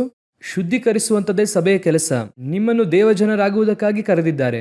ಸುಂದರವಾಗಿ ಸೈತಾನನೊಂದನ್ನು ಮಾಡಿದ ಈ ಕಡೆಯ ಕಾಲದಲ್ಲಿರುವಂಥ ಸಭೆಗಳಲ್ಲಿ ಅವನು ಫಸ್ಟು ಕೈ ಇಟ್ಟಿದ್ದು, ಹಾಡುತ್ತೀಯಾ, ಚೆನ್ನಾಗಿ ಹಾಡು. ಮ್ಯೂಸಿಕ್ ಬಾರಿಸ್ತೀಯಾ, ಚೆನ್ನಾಗಿ ಮ್ಯೂಸಿಕ್ ಬಾರಿಸು. ಆರಾಧನೆ 1.5 ಗಂಟೆ ಮಾಡು, ಅದ್ರ ಪಾಡಿಗೆ ಹೋಗ್ಲಿ, ಅದೇನು ಪರವಾಗಿಲ್ಲ ಅಂತ ಹೇಳ್ದ. ಆಮೇಲೆ ಅನೌನ್ಸ್ಮೆಂಟು ಅರ್ಧ ಗಂಟೆ ಮಾಡು. ವಾಕ್ಯ 20 ಮಿನಿಟ್ಸ್, ವಾಕ್ಯ 15 ನಿಮಿಷ. ಅವನು ಮಾಡಿದಂಥ ಒಂದೇ ಕೆಲಸ, ಆರಾಧನೆ ಬೇಡ ಅಂತ ಹೇಳ್ತಿಲ್ಲ, ಆರಾಧನೆಯಿಂದ ವಾಕ್ಯವನ್ನು ಕಡಿಮೆ ಮಾಡದ. ಬಂದಂಥ ಆ ಜನರನ್ನು ವಾಕ್ಯದಿಂದ ಶುದ್ಧೀಕರಿಸಲಿಲ್ಲ ಅಂದರೆ ನಿಮ್ಮ ಆರಾಧನೆಯು ವ್ಯರ್ಥ. ನೀವೊಂದು ಲಾಂಡ್ರಿ ಅಂಗಡಿಯಲ್ಲಿ ಬಟ್ಟೆ ಕೊಡ್ತೀರಾ, ಕೊಟ್ಟ ರೀತಿಯಲ್ಲೇ ಕೊಳೆಯಾಗಿ ಕೊಟ್ಟರು ಅಂದರೆ ಕೊಟ್ಟಿದ್ದಕ್ಕೇನು ಪ್ರಯೋಜನ? ಒಂದು ಐರನ್ ಅಂಗಡಿಗೆ ಬಟ್ಟೆ ಕೊಡ್ತೀರಾ, ಅದೇ ರೀತಿಯಾಗಿ ಮತ್ತೆ ಸುಕ್ಕಲಾಗಿದ್ರೆ ಕೊಟ್ಟಿದ್ದಕ್ಕೇನು ಪ್ರಯೋಜನ? ಒಬ್ಬ ವಿಶ್ವಾಸಿಯು ಸಭೆಗೆ ಬಂದು ಶುದ್ಧೀಕರಿಸಲ್ಪಡದೆ ಹಾಗೆ ಹೊರಗೆ ಹೋದ ಅಂದರೆ ಆ ವಿಶ್ವಾಸಿ ಸಭೆಗೆ ಬಂದಿದ್ದಕ್ಕೇನು ಪ್ರಯೋಜನ? ವೇಸ್ಟ್. ಅದನ್ನೇ ಇವತ್ತು ಸಭೆ ಮಾಡುತ್ತಾ ಇದೆ. ಲೋಕಾದ್ಯಂತ ಸಭೆಗಳಲ್ಲಿ ಒಂದು ಹೆಮ್ಮೆ ಇವತ್ತು ಕಡೆಯ ಕಾಲದಲ್ಲಿ. ಸೈತಾನ ಸುಂದರವಾಗಿ ಹೆಮ್ಮೆಯನ್ನು ತಂದಾಕ್ದ. ಎಷ್ಟು ಜನರು ಸಭೆಯೊಳಗೆ ಬಂದರು ಎನ್ನುವಂಥದ್ದು ಮುಖ್ಯವಲ್ಲ, ಎಷ್ಟು ಜನರು ಸಭೆಯಿಂದ ಪರಲೋಕಕ್ಕೆ ಬಂದರು ಎನ್ನುವಂಥದ್ದೇ ಮುಖ್ಯ. ನಮ್ಮ ಸಭೆಯಲ್ಲಿ 50,000 ಜನ ಇದ್ದಾರೆ ಎನ್ನುವಂಥದ್ದು ಹೆಮ್ಮೆ ಇಲ್ಲ, ಅದು ದೊಡ್ಡ ಡೇಂಜರ್, ಗೊತ್ತಾ? ಅದು ಡೇಂಜರ್. ನೀವೀಗ ನೋಡಿರಿ, ಗೌರ್ಮೆಂಟ್ ಸ್ಕೂಲಲ್ಲಿ ಒಂದು ಕ್ಲಾಸಲ್ಲಿ 30 ಜನ 40 ಜನ ಇರುತ್ತಾರೆ. DEO ಬರುತ್ತಾರೆ, ಡಿಸ್ಟ್ರಿಕ್ಟ್ ಎಜುಕೇಷನ್ ಆಫೀಸರ್. ಆ 30 ಜನದ ರಿಪೋರ್ಟನ್ನು ಕೇಳುತ್ತಾರೆ, ಅಷ್ಟೇ ತಾನೇ ಕೇಳುತ್ತಾರೆ. ಆ ಕ್ಲಾಸಲ್ಲಿ ಎಷ್ಟು ಜನ ಇದ್ದಾರೆ ಅದನ್ನೇ ಕೇಳುತ್ತಾರೆ. ಈ 30 ಜನದ ರಿಪೋರ್ಟ್ ಕೊಡೋನ್ನುತ್ತಾರೆ. 30 ಜನರ ರಿಪೋರ್ಟ್, 30 ಜನರಿಗೆ ಟೆಸ್ಟ್, 30 ಜನರಿಗೆ ಎಕ್ಸಾಮ್, 30 ಜನರ ರಿಸಲ್ಟು ಮುಗಿಯುವಾಗ ಕೇಳುತ್ತಾರೆ ಏನಾಯಿತು.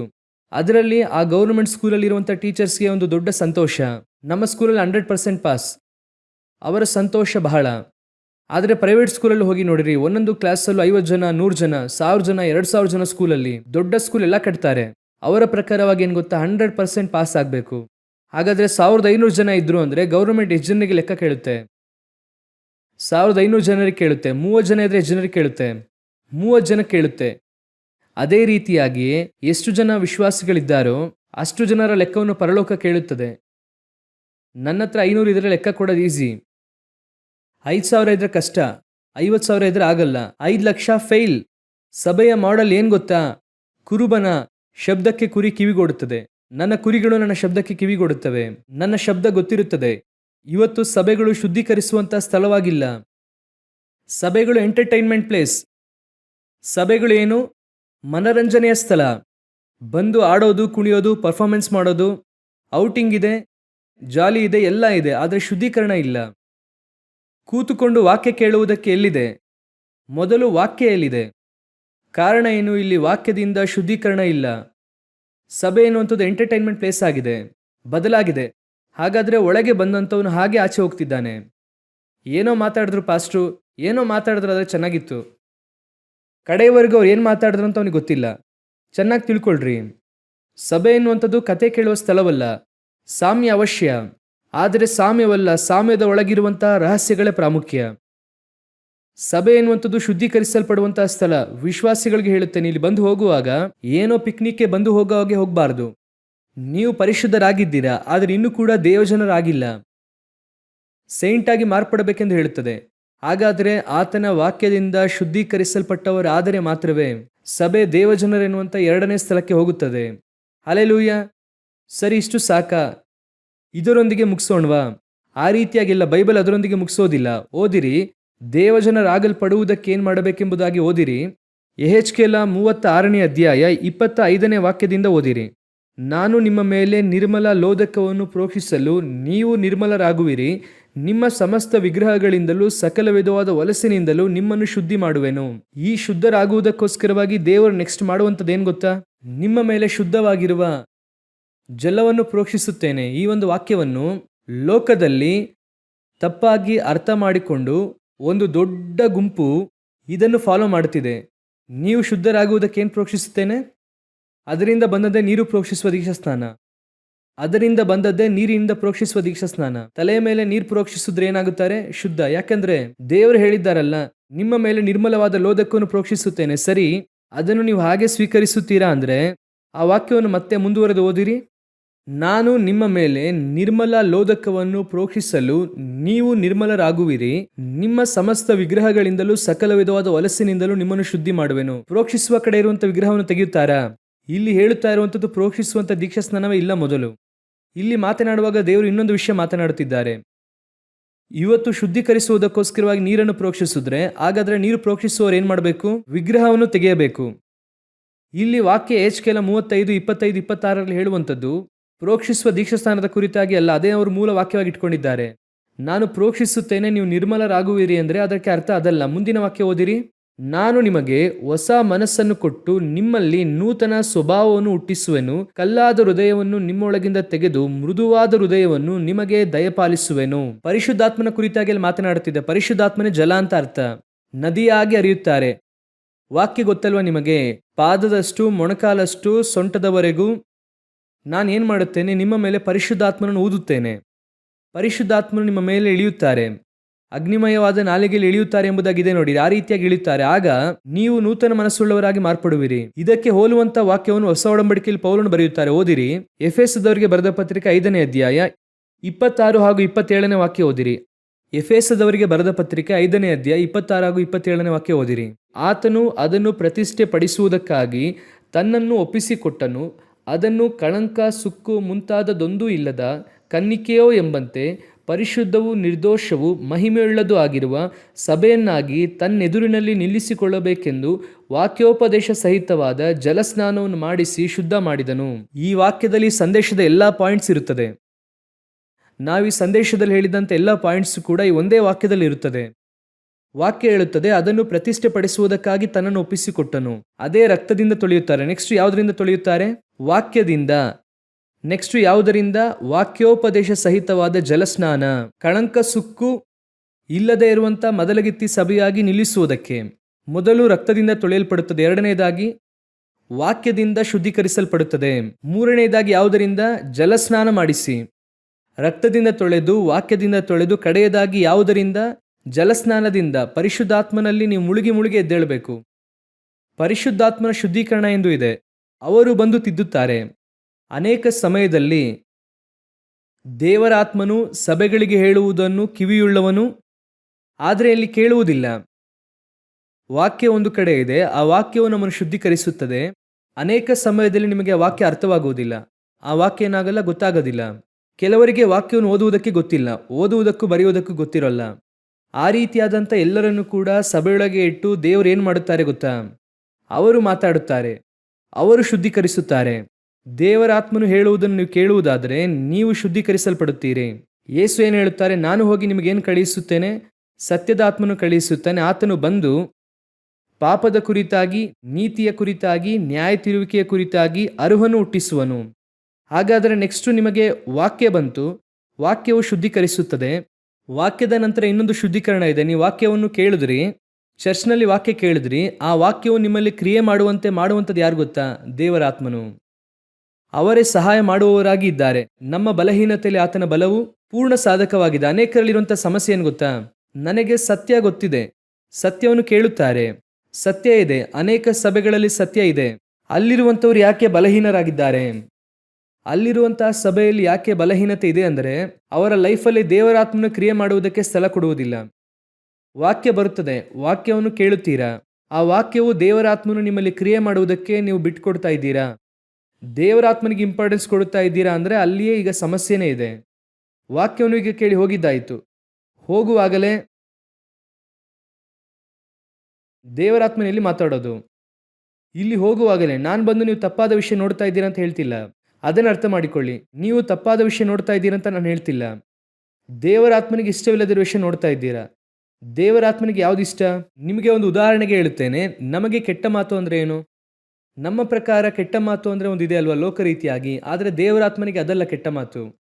ಅವರು ಹೇಳುತ್ತಾರೆ, ಭಕ್ತಿ ವೃದ್ಧಿಗೆ ತಕ್ಕಂತಹ ಒಳ್ಳೆಯ ಮಾತುಗಳನ್ನೇ ಆಡಿರಿ.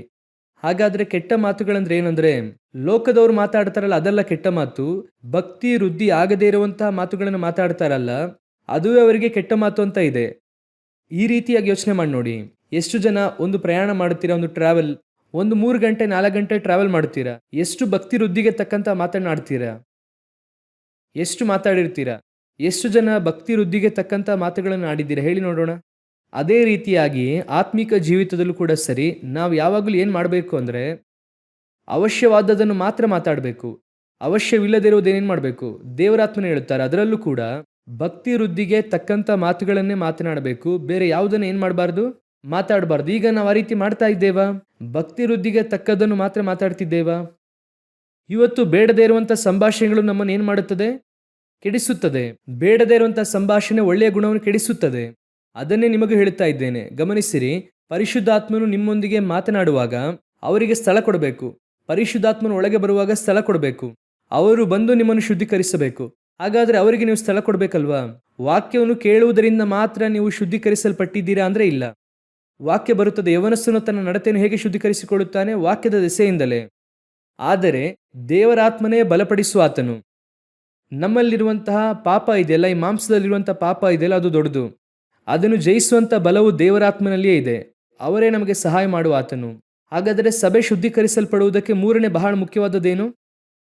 ಪರಿಶುದ್ಧಾತ್ಮನು. ಆದ್ದರಿಂದಲೇ ನಾವು ಆತ್ಮೀಕವಾದ ಸಭೆ ಅಂತ ಹೇಳುತ್ತೇವೆ. ಅನೇಕ ಸ್ಥಳಗಳಲ್ಲಿ ನೀವು ಸಭೆಯಲ್ಲಿ ಹೋಗಿ ನೋಡುವುದಾದರೆ ದೇವರಿದ್ದಾರೆ, ಬೈಬಲ್ ಇದೆ, ಎಲ್ಲ ಇದೆ, ಆದರೆ ದೇವರಾತ್ಮನಿಲ್ಲ.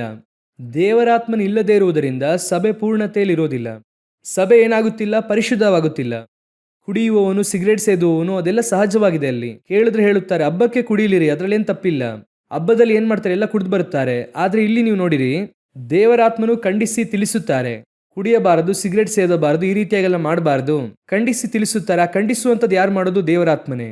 ಅದಕ್ಕೆ ನೀವು ಮಾಡಬೇಕಾಗಿರುವಂಥ ಮೂರನೇ ಬಹಳ ಮುಖ್ಯವಾದಂಥ ವಿಷಯ, ಪರಿಶುದ್ಧಾತ್ಮನಿಗೆ ಏನು ಕೊಡಬೇಕು? ಸ್ಥಳ ಕೊಡಬೇಕು. ಸ್ಥಳ ಕೊಟ್ಟು ಅವರು ಶುದ್ಧೀಕರಿಸುವುದಕ್ಕೆ ನಿಮ್ಮ ಜೀವಿತ ಕೊಡಬೇಕು. ಅದಕ್ಕೆ ನಮಗೆ ಆರಂಭದಲ್ಲಿ ಏನು ಹೇಳಿಕೊಡುತ್ತಾರೆ ಎಂಬುದಾಗಿ ನೋಡೋದಾದರೆ, ಚರ್ಚಿಗೆ ಹೋಗುವಾಗ ಡೈಲಿ ಪ್ರಾರ್ಥನೆ ಮಾಡುವಂತ ಹೇಳುತ್ತಾರೆ. ನಮ್ಮ ಸಭೆಯಲ್ಲಿ ಡೈಲಿ ಪ್ರಾರ್ಥನೆ ಇರುತ್ತೆ 7 to 8. ಅದೇ ರೀತಿಯಾಗಿ ನಮಗೇನು ಹೇಳಿಕೊಡ್ತಿದ್ರು ಅಂದರೆ, ವೈಯಕ್ತಿಕವಾಗಿ ಪ್ರಾರ್ಥಿಸಬೇಕಂತಿದ್ರು. ಆರಂಭದಲ್ಲಿ ನಾವು 3 ಇರುತ್ತಾ ಇದ್ವಿ, ಸ್ನೇಹಿತರು. 3 ಕೂಡ ದೇವರನ್ನು ಅಂಗೀಕರಿಸಿಕೊಂಡವರು. ಡೈಲಿ 1 ಗಂಟೆ ಪ್ರಾರ್ಥನೆ ಮಾಡುತ್ತೇವೆ, ದೇವರಿಗೆ ಗೊತ್ತು. ಎಲ್ಲರೂ ಕಾಲೇಜ್ಗೆ ಹೋಗುವಂಥವರು. ನಾವು 3 ಕೂಡ ಬೆಳಗ್ಗೆ ಎದ್ದು ಡೈಲಿ ಪ್ರಾರ್ಥಿಸ್ತಿದ್ವಿ. ಅದು ನಮ್ಮ ಆತ್ಮಿಕ ಜೀವಿತಕ್ಕೆ ಬಹಳ ಪ್ರಯೋಜನವುಳ್ಳದಾಗಿತ್ತು. ಆ ಒಂದು ಯೌವನ ಪ್ರಾಯದಲ್ಲಿ ಲೋಕವನ್ನು ಜಯಿಸುವುದಕ್ಕೂ ದೇವರಲ್ಲಿ ಸ್ಥಿರಪಡುವುದಕ್ಕೂ, ಸಭೆಯಲ್ಲಿ ಕೂತು ನಾವು ದೇವರ ವಾಕ್ಯವನ್ನು ಫಾಲೋ ಮಾಡುವುದಕ್ಕೆ, ಆ ಆತ್ಮದಲ್ಲಿ ತುಂಬಲ್ಪಟ್ಟು 1 ಗಂಟೆ ಪ್ರಾರ್ಥನೆ ಮಾಡ್ತಿದ್ವಲ್ಲ, ಅದು ಬಹಳ ಪ್ರಯೋಜನವಾಗಿತ್ತು. ನಾವಿವತ್ತೇನೆಂದುಕೊಳ್ಳುತ್ತೇವೆ? ಚರ್ಚಿಗೆ ಬಂದು ಹೋಗ್ತೇವೆ, ಭಾನುವಾರ ಒಂದು ದಿನ ಬಂದು ಹೋದ್ವಿ ಅಂದರೆ ನಮ್ಮ ಆತ್ಮೀಕ ಕರ್ತವ್ಯ ನೆರವೇರಿತು ಎಂಬುದಾಗಿ ಅಂದುಕೊಳ್ಳುತ್ತೇವೆ. ಆದರೆ ಇಲ್ಲ. ನಿಮ್ಮ ಜೀವಿತದಲ್ಲಿ ದೇವರಾತ್ಮನಿಗೆ ಸ್ಥಳ ಕೊಡಿ. ನಿಮಗೂ ದೇವರಾತ್ಮನಿಗೂ ಮನುಷ್ಯನ ಸಂಪರ್ಕ ಇಲ್ಲದೆ ಡೈಲಿ 1 ಅವರಾದರೂ ಪ್ರಾರ್ಥನೆ ಮಾಡಬೇಕು. ನೀವು ದೇವರಾತ್ಮನು ಕೂತುಕೊಂಡು 1 ಗಂಟೆ ಕೂತುಕೊಂಡು ಚೆನ್ನಾಗಿ ಪ್ರಾರ್ಥಿಸಿ ನೋಡಿರಿ. ನಿಮಗೆ ತಿಳಿಯದೇನೆ ನಿಮ್ಮ ಆತ್ಮೀಕ ಜೀವಿತದಲ್ಲಿ ಬಲ ಉಂಟಾಗುತ್ತದೆ. ಹೇಗ್ರಿ ಬರುತ್ತದೆ ಎಂಬುದಾಗಿ ಕೇಳೋದಾದರೆ, ನೀವು ನೋಡಿರಿ, ವೀಕ್ ಆಗಿ ಹಾಸ್ಪಿಟ್ಲಲ್ಲಿ ಮಲಗಿದ್ದೀರಾ ಅಂತ ಇಟ್ಕೊಳ್ಳಿ. ಅಷ್ಟೇ, ಬಹಳ ಸುಸ್ತಾಗಿದ್ದೀರಾ, ನಿಮ್ಮನ್ನು ಮಲಗಿಸಿದ್ದಾರೆ. ನಿಮಗೆ ಬಾಯೊಳಗೆ ಔಷಧಿ ಕೊಡೋಕ್ಕಾಗಲ್ಲ. ಏನು ಮಾಡುತ್ತಾರೆ ಅಂದರೆ ಡ್ರಿಪ್ಸ್ ಹಾಕ್ತಾರೆ ಅಲ್ವಾ? ಡ್ರಿಪ್ಸ್ ಹಾಕ್ತಾರೆ ಅಲ್ವಾ? ಅದರಲ್ಲಿ ಏನು ಮಾಡುತ್ತಾರೆ? ಮೆಡಿಸಿನನ್ನು ಹಾಕ್ತಾರೆ. ಚೆನ್ನಾಗಿ ಗಮನಿಸಿ ನೋಡಿದ್ದೀರಾ? ಒಂದು 2 ಗಂಟೆ ಅಷ್ಟರಲ್ಲಿ ಜ್ವರ ಕಡಿಮೆ ಆಗುತ್ತೆ. ಕಡಿಮೆ ಆಗುತ್ತಾ ಇಲ್ವಾ? ಕಡಿಮೆ ಆಗುತ್ತೆ. ಆಟೋಮೆಟಿಕ್ ಆಗಿ ಬಲ ಬರುತ್ತದೆ. ಆಮೇಲೆ ಒಂದು 2-3 ದಿನ ಅಲ್ಲೇ ಇರುತ್ತೀರಾ. ನೀವೀಗ ಎದ್ದು ಕೂತ್ಕೊಳ್ಳಂಗೆ ಆಗ್ತೀರಾ. ಹೇಗೆ ಬದಲಾಯಿತು? ಹೇಗಾಯಿತು? ಆ ಔಷಧಿ ಒಳಗೆ ಹೋಗಿ ಏನು ಮಾಡುತ್ತಂತ ನಿಮ್ಗೆ ಗೊತ್ತಾ? ಯಾವ ಸ್ಥಳಕ್ಕೆ ಹೋಯ್ತಂತ ಗೊತ್ತಾ? ಆ ಔಷಧಿ ತೆಗೆದುಕೊಳ್ಳುವಾಗ ಆ ಔಷಧಿ ಒಳಗಿರುವಂಥ ಕೆಮಿಕಲು ನಿಮ್ಮ ದೇಹದ ಯಾವ ಭಾಗಕ್ಕೆ ಹೋಯ್ತಂತ ಗೊತ್ತಾ ನಿಮಗೆ? ಗೊತ್ತಿಲ್ಲ. ಒಳಗೆ ಹೋಯಿತು, ಅದು ಅದರ ಕೆಲಸ ಮಾಡಿತು, ಅದಕ್ಕೆ ತಕ್ಕಂಥ ರಿಯಾಕ್ಷನ್ ಗೊತ್ತಾಯಿತು. ಮಲಗಿರುವಂಥ ನೀವು ಎದ್ದು ಕೂತುಕೊಳ್ಳುವಂಥ ಹಂತಕ್ಕೆ ಬಂದ್ರಿ. ಈಗ ಮನೆಗೆ ಹೋಗುವುದಕ್ಕೆ ಹೇಳುತ್ತಾರೆ, ಹೋಗುವಾಗ ಹೇಳುತ್ತಾರೆ, ಈ ರೀತಿ ಡಯಟ್ ಫಾಲೋ ಮಾಡಿ. ಈ ಡಯಟನ್ನು ಡೈಲಿ ಒಂದು ವಾರ ನೀವು ಫಾಲೋ ಮಾಡಿ ಕರೆಕ್ಟಾಗಿ ಮಾತ್ರೆ ತಗೊಂಡ್ರಿ ಅಂದರೆ ಚೆನ್ನಾಗಿ ಗಮನಿಸಿ ನೋಡಿರಿ, ಹಾಗೇ ನಿಮ್ಮ ದೇಹವು ಸುಧಾರಿಸಿಕೊಳ್ಳುತ್ತದೆ. ಈಗ ಆಹಾರ ಒಳಗೆ ಹೋಗಿ ಏನು ಮಾಡುತ್ತಂತ ಗೊತ್ತಾ ನಿಮಗೆ? ಆ ಔಷಧಿ ಏನು ಮಾಡ್ತು ಗೊತ್ತಿಲ್ಲ. ಅದನ್ನು ನೀವು ತೆಗೆದುಕೊಳ್ಳುವಾಗ ಇಲ್ಲಿ ನಿಮ್ಮ ಶರೀರ ಬಲಗೊಳ್ಳುತ್ತದೆ.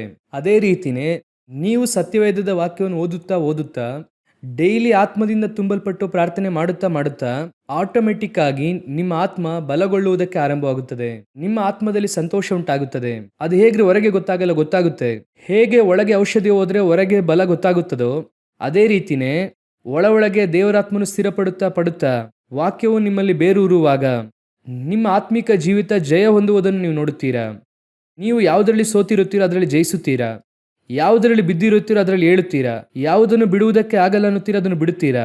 ಅದಕ್ಕೆ ದೇವರಾತ್ಮನು ನಿಮ್ಮೊಳಗೆ ಬರುವುದಕ್ಕೆ ಸ್ಥಳ ಕೊಡಬೇಕಲ್ವಾ? ಆ ಸ್ಥಳ ಕೊಡುವುದಕ್ಕೆ ಒಂದು ತಾಸಾದ್ರೂ ಬೇಡವಾ? ಡಾಕ್ಟರ್ ಹೇಳುತ್ತಾರೆ 3 ದಿನ ಆದ್ರೂ ಐಸಿಯುಲಿ ಇಡಿ ಅಂತ, ಆಗ್ಲೇ ಕಾಪಾಡೋಕ್ಕಾಗುತ್ತೆ ಎನ್ನುತ್ತಾರೆ. ನೀವು 1 ಗಂಟೆ ದೇವರಾತ್ಮನೊಂದಿಗೆ ಇರ್ರಿ, ಡೈಲಿ ಇರ್ರಿ. ಆ 1 ಗಂಟೆ ದೇವರನ್ನು ಬಿಟ್ಟರೆ ಬೇರೆ ಯಾರಿಗೂ ಅಲ್ಲ ಅಂತ ನಿರ್ಧಾರ ಮಾಡಿ. ನಾನು ದೇವರಾತ್ಮನ ಸಹಾಯದೊಂದಿಗೆ ಹೇಳುತ್ತೇನೆ, ನಾನು ಬಲ ಹೊಂದಿರುವುದರಿಂದ ಹೇಳುತ್ತೇನೆ. ನಿಮ್ಮ ಆತ್ಮೀಕ ಜೀವಿತವನ್ನು ಬಲಪಡಿಸಿ, ಶುದ್ಧೀಕರಿಸಿ, ಉನ್ನತಕ್ಕೇರಿಸಿ ದೇವಜನರಾಗುವಂತೆ ದೇವರಾತ್ಮನು ನಿಮ್ಮನ್ನು ಮಾಡುತ್ತಾರೆ. ಅದು ಖಂಡಿತವಾಗಿ ನಡೆಯುತ್ತದೆ. ಆದರೆ ನೀವು 1 ಗಂಟೆ ಕೊಡದೆ ಇದು ಹೇಗಿರುತ್ತದೆ ಗೊತ್ತಾ? ಕೆಲವರೆಲ್ಲ ಮನೆಯಲ್ಲಿ ಈ ಸಹೋದರಿಗಳು ಚೆನ್ನಾಗಿ ಕೆಲಸ ಮಾಡ್ತಾರೆ, ಸರಿಯಾಗಿ ಊಟ ಮಾಡಲ್ಲ ನೋಡಿ. ಅವ್ರು ಚೆನ್ನಾಗಿ ಕೆಲಸ ಮಾಡ್ತಾರೆ, ಮನೆ ಪಾತ್ರೆ ತೊಳೆಯೋದು, ಬಟ್ಟೆ ಒಗೆಯೋದು ಎಲ್ಲ ಕೆಲಸ ಮಾಡಿ ಕೆಲವರು ಆಚೆ ಎಲ್ಲ ಕೆಲಸಕ್ಕೆ ಹೋಗ್ತಾರೆ. ಆಮೇಲೆ ತಲೆ ಸುತ್ತಿ ಬೀಳುವ ಹಾಗೆ ಬೀಳುತ್ತಾರೆ. ಏನಂದ್ರೆ ಬೆಳಗ್ಗೆಯಿಂದ ಊಟ ಮಾಡಿಲ್ಲ, ಮರ್ತೋದೆ ಅಂತಾರೆ. ತಿನ್ನೋದನ್ನು ಏನು ಮಾಡಿದ್ದಾರೆ? ಮರೆತು ಹೋಗಿದ್ದಾರೆ. ಆದರೆ ತಿನ್ನೋದನ್ನು ಮರೆತ ಕೂಡಲೇ ಬಾಡಿಗೆ ಆಟೋಮೆಟಿಕ್ ಆಗಿ ಏನಾಯಿತು? ವೀಕ್ ಆಗುತ್ತದೆ. ಅದೇ ರೀತಿಯಾಗಿ ನೀವು ತಿಳಿಯದೇನೆ ಪ್ರಾರ್ಥನೆ ಮಾಡದ ಹಾಗೆ ಇದ್ದು ವಾಕ್ಯವನ್ನು ಸರಿಯಾಗಿ ಓದದ ಹಾಗೆ ಇದ್ದು ನಿಮ್ಮ ಆತ್ಮ ಬಲಹೀನವಾಗುತ್ತಲೇ ಹೋಗುತ್ತದೆ. ನೀವು ಒಂದೇ ದಿನದಲ್ಲಿ ಪಾಪದಲ್ಲಿ ಬೀಳುವುದಿಲ್ಲ, ಅದು ಒಂದು ಪ್ರಾಸೆಸ್. ನೀವು ಬಲ ಹೊಂದುತ್ತಾ ನಿಮ್ಮೊಳಗಿಂದ ಪರಿಶುದ್ಧಾತ್ಮ ನಿಮ್ಮನ್ನು ಶುದ್ಧೀಕರಿಸುತ್ತಲೇ ಇರುತ್ತಾರೆ. ಲೋಕದಲ್ಲಿರುವಂತೆ ಎಲ್ಲಾ ಪರಿಶುದ್ಧವಂತರು ಅವರು ಒಂದೇ ದಿನದಲ್ಲಿ ಪರಿಶುದ್ಧರಾಗಿ ಮಾರ್ಪಡಲಿಲ್ಲ. 50 ವರ್ಷವಾದ ನಂತರವಾಗಿ ಅವರು ದೊಡ್ಡ ಪರಿಶುದ್ಧರಾಗಿ ಮಾರ್ಪಟ್ಟಿದ್ದಾರೆ. ಕಾರಣ ಏನೆಂದರೆ ಈ 50 ವರ್ಷ ಕೂಡ ದೇವರಾತ್ಮನು ಅವರನ್ನು ಚೆನ್ನಾಗಿ ಬಲಪಡಿಸಿ ದೇವರೊಂದಿಗೆ ನಡೆದು ಸಂಚರಿಸಿ 300 ವರ್ಷವಾದ ನಂತರ ಹನೋಕನು ಎತ್ತಲ್ಪಟ್ಟನು. ಅವರು 300 ವರ್ಷಕ್ಕಿಂತ ಮುಂಚೆ ಸಂಚರಿಸುವುದಕ್ಕೆ ಆರಂಭಿಸಿದ್ರು, ಆದರೆ ಮೊದಲನೇ ದಿನವೇ ಎತ್ತಲ್ಪಡಲಿಲ್ಲ. 300 ವರ್ಷವಾದ ನಂತರ ಎತ್ತಲ್ಪಟ್ಟರು. ಕಾರಣ 300 ವರ್ಷ ಎನ್ನುವಂಥದ್ದು ಒಂದು ಪ್ರಾಸೆಸ್, ಅದು ಒಂದು ಪ್ರಾಸೆಸ್. ಅದೇ ರೀತಿಯಾಗಿ ನೀವು ಪ್ರತಿದಿನವೂ ಕೂಡ ವೈಯಕ್ತಿಕವಾಗಿ ಪ್ರಾರ್ಥಿಸಿ ವಾಕ್ಯವನ್ನು ಓದಿ ಒಂದು ಗಂಟೆ, ಆ 1 ಗಂಟೆ ದೇವರಿಗೆ ಎಂಬುದಾಗಿ ಬಿಟ್ಬಿಡಬೇಕು. ಅದನ್ನು ಯಾವುದೇ ಕಾರಣಕ್ಕೂ ಮಾರ್ಪಡಿಸಬಾರದು. ನೀವು ಆ ರೀತಿಯಾಗಿ ಮಾಡಿ ನೋಡಿ, ನಿಮ್ಮ ಆತ್ಮಿಕ ಜೀವಿತ ಹೇಗೆ ಬದಲಾಗುತ್ತದೆ ನೋಡಿ. ನೀವು ದೇವಜನರಾಗುವಂತೆ ದೇವರು ನಿಮಗೆ ಸಹಾಯ ಮಾಡುತ್ತಾರೆ. ಒಂದು ವಾಕ್ಯ ಓದಿರಿ, ಮುಗಿಸೋಣ. 2 ಕೊರಿಂಥದವರಿಗೆ ಬರೆದ ಪತ್ರಿಕೆ 7ನೇ ಅಧ್ಯಾಯ 1ನೇ ವಾಕ್ಯ ಓದಿರಿ. 2 ಕೊರಿಂಥದವರಿಗೆ ಬರೆದ ಪತ್ರಿಕೆ 7ನೇ ಅಧ್ಯಾಯ 1ನೇ ವಾಕ್ಯ.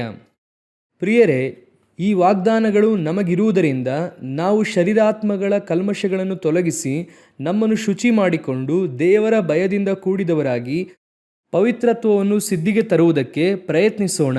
ಅಲ್ಲಿ ವಾಕ್ಯ ಏನು ಹೇಳುತ್ತದೆ? ಪವಿತ್ರತ್ವವನ್ನು ಹೇಗೆ ತರುವುದಕ್ಕೆ ಎಂಬುದಾಗಿ ಇದೆ. ಸಿದ್ಧಿಗೆ ತರುವುದಕ್ಕೆ ಪ್ರಯತ್ನಿಸೋಣ. ಅದನ್ನೇ ಹೇಳಿದೆ, ಒನ್ ಸೇವ್ಡ್ ಎವರ್ ಸೇವ್ಡ್ ಅಲ್ಲ. ಒಂದು ಸಾರಿ ರಕ್ಷಣೆ ಹೊಂದಿದ್ರೆ ಪರಲೋಕಕ್ಕೆ ಹೋಗಬಹುದೆಂದು ಬೈಬಲಲ್ಲಿ ಇಲ್ಲವೇ ಇಲ್ಲ. ನಿಮ್ಮ ಪವಿತ್ರತ್ವ ಏನಾಗಬೇಕು? ಸಿದ್ಧಿಗೆ ಬರಬೇಕು. ಒಂದು ದಿನ ಪರಿಶುದ್ಧನಾಗಲ್ಪಟ್ಟು ಸಭೆಯೊಳಗೆ ಬಂದಂತಹ ನಾವು ದೇವ ಜನರಾಗಬೇಕು. ಹೇಗೆ ಆಗಬೇಕು? ಪೂರ್ಣ ಪರಿಶುದ್ಧರಾಗಿ ಮಾರ್ಪಡಬೇಕು. ನಿಮ್ಮ ಪವಿತ್ರತ್ವವು ಸಿದ್ಧಿಗೆ ತರುವುದಕ್ಕೆ ಪ್ರಯತ್ನಿಸೋಣ. ಅಲ್ಲಿ ವಾಕ್ಯ ಏನು ಹೇಳುತ್ತದೆ? ಮತ್ತೊಮ್ಮೆ ವಾಕ್ಯ ಓದಿರಿ. 2 ಕೊರಿಂಥದವರಿಗೆ 7ನೇ ಅಧ್ಯಾಯ 1ನೇ ವಾಕ್ಯ. ಪ್ರಿಯರೇ, ಈ ವಾಗ್ದಾನಗಳು ನಮಗಿರುವುದರಿಂದ ನಾವು ಶರೀರ ಆತ್ಮಗಳ ಕಲ್ಮಶವನ್ನು ತೊಲಗಿಸಿ ನಮ್ಮನ್ನು ಶುಚಿ ಮಾಡಿಕೊಂಡು ದೇವರ ಭಯದಿಂದ ಕೂಡಿದವರಾಗಿ ಪವಿತ್ರತ್ವವನ್ನು ಸಿದ್ಧಿಗೆ ತರುವುದಕ್ಕೆ ಪ್ರಯತ್ನಿಸೋಣ. ಸಿದ್ಧಿಗೆ ತರುವುದಕ್ಕೆ ಅಂದರೆ ಫ್ಯೂಚರ್ ಮಾಡೋಣ, ಪೂರ್ಣರಾಗೋಣ. ದೇವರ ಭಯದೊಂದಿಗೆ ಮಾಡಿ. ಆ ರೀತಿಯಾಗಿ ಪೂರ್ಣರಾಗಿ ಮಾರ್ಪಡುವಾಗ ನೀವು ಪರಿಶುದ್ಧರಾಗಲ್ಪಟ್ಟು ತಂದೆಯಾದ ದೇವರ ಮುಂಭಾಗದಲ್ಲಿ ಅರಸರಾಗಿಯೂ ಯಾಜಕರಾಗಿ ಹೋಗಿ ನಿಲ್ಲುತ್ತೀರಿ. ಸೊ ಇದು ಒಂದು ಪ್ರಾಸೆಸ್ ಆರಂಭಿಸಿದ್ದಾರೆ. ನಿಮ್ಮನ್ನು ಯಾತಕ್ಕೋಸ್ಕರವಾಗಿ ಪರಿಶುದ್ಧರನ್ನಾಗಿ ಮಾಡಿ ಸಭೆಯೊಳಗೆ ಕರೆತಂದರು ಅಂದರೆ ಒಂದೊಂದು ದಿನವೂ ಪರಿಶುದ್ಧರಾಗುವುದಕ್ಕೆ, ಒಂದೊಂದು ದಿನವೂ ಕೂಡ ಪರಿಶುದ್ಧರಾಗಿ ಅದೇ ವಾಕ್ಯ ಹೇಳುತ್ತದೆ. ಪರಿಶುದ್ಧನು ಇನ್ನೂ ಪರಿಶುದ್ಧನಾಗಿರಲಿ. ಇನ್ನೂ ಪರಿಶುದ್ಧತೆ ಎಲ್ಲಿಯವರೆಗೂ? ಪೂರ್ಣರಾಗುವ ತನಕ. ಪೂರ್ಣತೆ ಅಂದರೆ ಏನು? ಪರಿಶುದ್ಧತೆಯ ಪೂರ್ಣತೆ ಯೇಸು. ಅವರೇ ಹೇಳುತ್ತಾರೆ, ನಾನು ಪರಿಶುದ್ಧನಾಗಿರೋ ಪ್ರಕಾರ ನೀವು ಸಹ ಪರಿಶುದ್ಧರಾಗಿರಿ ಎಂದು. ಆ ಪರಿಶುದ್ಧತೆಯನ್ನು ನೀವು ಹೊಂದಿಕೊಳ್ಳುವ ತನಕ ಸಿದ್ಧಿಗೆ ತರುವುದಕ್ಕೆ ಪ್ರಯತ್ನಿಸೋಣ. ಅದನ್ನೇ ಇಬ್ರಿಯ ಪುಸ್ತಕದಲ್ಲಿ ಓದುತ್ತೇವೆ. ನಾವು ಸಿದ್ಧಿಗೆ ಬರುವಂತೆ ಸಾಗೋಣ. ಇವತ್ತಿನಿಂದ ನಮಗೆ ಒಂದು ಅರ್ಥವಾಗಬೇಕು. ನಾನು ಸಭೆಗೆ ಬರುವಾಗ ಪರಿಶುದ್ಧನಾಗಿಯೇ ಸಭೆಗೆ ಕರೆತರಲ್ಪಟ್ಟೆ. ಆದರೆ ಯಾಕೆ ಕರೆತಂದರು? ಪರಿಶುದ್ಧತೆಯಲ್ಲಿ ಪೂರ್ಣರಾಗಿ ತಂದೆಯ ಮುಂಭಾಗದಲ್ಲಿ ನಿಲ್ಲುವುದಕ್ಕೆ. ಅದಕ್ಕೆ ನಾನು ಏನು ಮಾಡಬೇಕು? ಮೊದಲನೆಯದಾಗಿ ವಾಕ್ಯದಿಂದ ನಾನು ತೊಳೆಯಲ್ಪಡಬೇಕು, ಶುದ್ಧೀಕರಿಸಲ್ಪಡಬೇಕು. ಒಂದೊಂದು ದಿನವೂ ಕೂಡ ವಾಕ್ಯ. ಈಗ ನೀವು ನನ್ನ ವಾಕ್ಯದ ದೆಸೆಯಿಂದ ಏನಾಗಿದ್ದೀರಾ? ಶುದ್ಧರಾಗಿದ್ದೀರಿ. ನೆಕ್ಸ್ಟ್ ಪರಿಶುದ್ಧಾತ್ಮನಿಂದ ಏನಾಗಬೇಕು? ಶುದ್ಧೀಕರಿಸಲ್ಪಡಬೇಕು, ತೊಳೆಯಲ್ಪಡಬೇಕು. ಪರಿಶುದ್ಧಾತ್ಮನ ಶಬ್ದಕ್ಕೆ ಕಿವಿಗೊಡಬೇಕು. ಪರಿಶುದ್ಧಾತ್ಮನಿಗೆ ನನ್ನನ್ನು ನಾನು ಬಿಟ್ಕೊಡಬೇಕು. ಒಂದೊಂದು ದಿನವೂ ದೇವರೊಂದಿಗೆ ಸಂಚರಿಸಬೇಕು. ದೇವರಾತ್ಮನನ್ನು ನಾನು ಬಲಪಡಿಸಬೇಕು. ಆ ರೀತಿಯಾಗಿ ಬಲ ಹೊಂದುತ್ತಾ ನಾನು ಪರಿಶುದ್ಧತೆಯ ಮೇಲೆ ಪರಿಶುದ್ಧತೆಯನ್ನು ಹೊಂದುತ್ತೇನೆ. ಆ ಪರಿಶುದ್ಧತೆ ಪೂರ್ಣವಾಗುವಂತ ಸ್ಥಳಕ್ಕೆ ಬರುತ್ತದೆ. ಒಂದು ದಿನ ನಾನು ಪೂರ್ಣನಾಗಿ ತಂದೆಯಾದ ದೇವರ ಮುಂಭಾಗದಲ್ಲಿ ಅರಸನಾಗಿಯೂ ಯಾಜಕನಾಗಿ ಹೋಗಿ ನಿಲ್ಲುತ್ತೇನೆ. ಹಲ್ಲೆಲೂಯಾ. ಇದುವೇ ಪ್ರಾಸೆಸ್. ಈ ಪ್ರಾಸೆಸ್ಸಲ್ಲಿ ನೀವು ಮೊದಲನೇ ಸ್ಟೇಜನ್ನು ಮುಗಿಸಿ ಒಳಗೆ ಬಂದಿದ್ದೀರಾ. ಇನ್ನು 2 ಸ್ಟೇಜ್ ಇದೆ. ಒಂದು ವಾಕ್ಯ, ಇನ್ನೊಂದು ಪರಿಶುದ್ಧಾತ್ಮನು. ಇದಕ್ಕೆ ಡೈಲಿ ನೀವು ಸ್ಥಳ ಕೊಡಿ. ಒಂದು ದಿನ ಕ್ರಿಸ್ತನು ಬರುವಾಗ ನಾವು ಆತನ ಹಾಗೆಯೇ ಪರಿಶುದ್ಧರಾಗಿ ಪರಲೋಕ ರಾಜ್ಯದಲ್ಲಿ ನಿಲ್ಲುತ್ತೇವೆ. ಹಲ್ಲೆಲೂಯಾ. ನಾವು ಪ್ರಾರ್ಥಿಸೋಣ. ಎದ್ದು ನಿಂತುಕೊಳ್ಳುವ ದೇವರ ಸಮ್ಮುಖದಲ್ಲಿ ಕರಗಳನ್ನು ಮೇಲೆತ್ತಿ ದೇವರ ಸಮ್ಮುಖದಲ್ಲಿ ಒಪ್ಪಿಸಿಕೊಳ್ಳುವ. ದೇವರೇ, ನಾವು ಪೂರ್ಣ ಪರಿಶುದ್ಧರಾಗಿ ಇರುವಂತೆ, ಆ ರೀತಿ ಬಯಸುವವರು, ಆಸೆ ಪಡುವಂಥವರು, ನಾನು ತಂದೆಯಾದ ದೇವರ ಮುಂಭಾಗದಲ್ಲಿ ಅರಸನಾಗಿಯೂ ಯಾಜಕನಾಗಿ ಹೋಗಿ ನಿಲ್ಲಬೇಕೆಂದು ನೆನೆಸುವವರು, ನೀವು ಲೋಕದಲ್ಲಿರುವಾಗ ಯೇಸುವಿನ ರಕ್ತದಿಂದ ತೊಳೆಯಲ್ಪಟ್ಟು ಒಳಗೆ ಕರೆತರಲ್ಪಟ್ಟಿದ್ದೀರಿ, ಪರಿಶುದ್ಧರಾಗಲ್ಪಟ್ಟಿದ್ದೀರಿ. ಆದರೆ ಇನ್ನು ಮುಂದೆ ದೇವಜನರಾಗುವಂತೆ ಮಾರ್ಪಡಲಿದ್ದೀರಿ. ವಾಕ್ಯ ಹೇಳುತ್ತದೆ, ಪವಿತ್ರತ್ವವನ್ನು ಸಿದ್ಧಿಗೆ ತರುವುದಕ್ಕಾಗಿ ನಾವು ಇನ್ನು ಮುಂದೆ ಪ್ರಯತ್ನಿಸಲಿದ್ದೇವೆ. ವಾಕ್ಯದಿಂದಲೂ ದೇವರಾತ್ಮನಿಂದಲೂ ನೀವು ಶುದ್ಧೀಕರಿಸಲ್ಪಡಲಿದ್ದೀರಿ. ಕರ್ತನು ನಿಮ್ಮನ್ನು ಶುದ್ಧೀಕರಿಸುತ್ತಾರೆ. ಬಿಟ್ಟುಕೊಡಿರಿ ದೇವರಾತ್ಮನ ಮಾತಿಗೆ, ದೇವರ ವಾಕ್ಯಕ್ಕೆ ನಿಮ್ಮನ್ನು ಬಿಟ್ಟುಕೊಡ್ರಿ. ಮಾತನಾಡಲ್ಪಡುವಂಥ ವಾಕ್ಯಕ್ಕೆ, ದೇವರಾತ್ಮನಿಗೆ ನಿಮ್ಮನ್ನು ಬಿಟ್ಟುಕೊಡ್ರಿ. ದಿನನಿತ್ಯ ವಾಕ್ಯವನ್ನು ಧ್ಯಾನಿಸಿರಿ. 2ನೇದಾಗಿ, ದೇವರಾತ್ಮನಿಗೆ ನಿಮ್ಮ ಜೀವಿತದಲ್ಲಿ ಸ್ಥಳ ಕೊಡಿ. ಡೈಲಿ ದೇವರಾತ್ಮನೊಂದಿಗೆ ನಡೆಯಿರಿ. ಒಂದು ಗಂಟೆ ಆದರೂ ದೇವರೊಂದಿಗೆ ಪ್ರತಿದಿನ ಪ್ರಾರ್ಥಿಸಿರಿ. ಒಂದು ಪ್ರತ್ಯೇಕ ಕೋಣೆಯಲ್ಲಿ ನಿಮಗೂ ದೇವರಾತ್ಮನಿಗೂ ಬಿಟ್ಟು ಬೇರೆ ಯಾರಿಗೂ ಸ್ಥಳ ಕೊಡದೆ ಒಂದು ಗಂಟೆ ಆದರೂ ನೀವು ದೇವರಾತ್ಮನು 1 ಗಂಟೆ ಸಮಯ. ದೇವರಾತ್ಮನು ನಿಮ್ಮನ್ನು ಬಲಪಡಿಸುತ್ತಾರೆ. ಕೆಲವು ಕಾರ್ಯಗಳನ್ನು ಖಂಡಿಸಿ ತಿಳಿಸುತ್ತಾರೆ. ನಿಮ್ಮ ಬಲಹೀನತೆಯಲ್ಲಿ ಆತನು ಬಲಪಡಿಸುತ್ತಾರೆ. ಅವರೇ ನಿಮ್ಮನ್ನು ಪೂರ್ಣ ಮದಲಗಿತ್ತಿಯನ್ನಾಗಿ ಮಾರ್ಪಡಿಸಿ ಅರಸನ ಕೈಯಲ್ಲಿ ಒಪ್ಪಿಸಲಿದ್ದಾರೆ. ಅರಸನಾಗಿರುವಂಥ ಯೇಸುವಿನ ಮುಂಭಾಗದಲ್ಲಿ ಕೊಂಡು ಹೋಗುವಂಥವ್ರು ಅವರೇ. ಒಪ್ಪಿಸಿಕೊಳ್ಳುವ ಈ ಒಂದು ಆಸೆ, ಬಯಕೆ ನನಗೆ ಇದೆ. ದೇವರು ನನ್ನೊಂದಿಗೆ ಮಾತನಾಡಿದ್ದಾರೆ. ಪೂರ್ಣರಾಗುವುದಕ್ಕಾಗಿ ನಾವು ಸಾಗುತ್ತೇವೆ. ನಿಮ್ಮ ಕರಗಳನ್ನು ದೇವರಿಗೆ ನೇರವಾಗಿ ಎತ್ತಿ, ದೇವರೇ, ನಿಮ್ಮ ಕೃಪೆಯುಳ್ಳ ಕರದ ಕೆಳಗೆ ತಗ್ಗಿಸಿಕೊಳ್ಳುತ್ತೇನೆ, ಬಿಟ್ಟುಕೊಡುತ್ತೇನೆ. ದೇವರೇ, ನನ್ನನ್ನು ಶುದ್ಧೀಕರಿಸಿರಿ ಅಪ್ಪ. ಒಪ್ಪಿಸಿಕೊಡೋಣವ.